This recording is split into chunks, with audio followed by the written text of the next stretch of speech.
تستفيد منه هذه الشركه الاجنبيه كرشوه.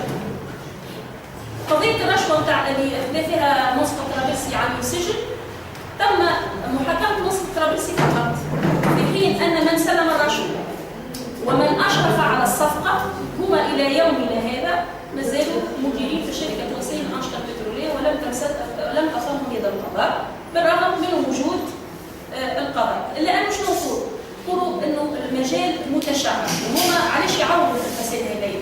انه مجال تقني ومتشعب وعنده علاقه بالقانون الدولي، لذلك يقول لك لا انا تحت انا مستثمر اجنبي، مستثمر اجنبي ما يلزموش يكون مستعمر اجنبي.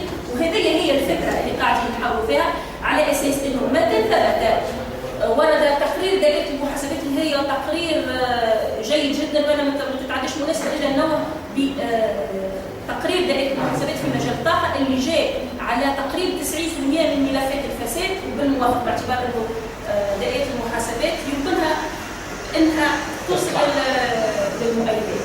باش نعطيكم فكره على قيمه الخسائر وقيمه اللي تلحق الاقتصاد التونسي من الفساد والرشوه في اطار الطاقه اللي هو في وزاره الصناعه، ونظرا لغياب الشفافيه، ما عندكش الحق يا تونسي باش تطلع على اي اتفاقيه نفطيه، انه